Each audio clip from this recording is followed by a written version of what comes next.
বনরুটি না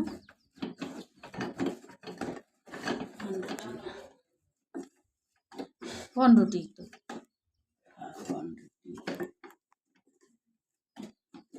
বনরুটি করে দিবি। বাট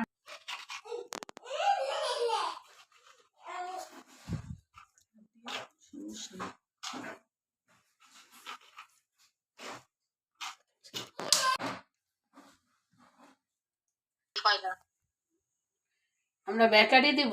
বড় বানাইতে না কেটে বেকারি দিবা দিব আর ওই বিরুমিয়ার লাগে এই রুমা ওই পাড়া দি 1 ফুটলা 1 কেজি মাংস বেশি এক কেজি মাংস দিব না একটা ব্যাগ দিয়ে পাড়া দিস তাতে মিশিং আছে কাপড় ইবা না আমরা আসলে একটা বেকারিরই খুলি এই যে পেজ খুলি বুঝছে কে কে কে খাইবে বুঝছে হ্যাঁ মানে হ্যাঁ ওই চাল্লাই রে না এটা কি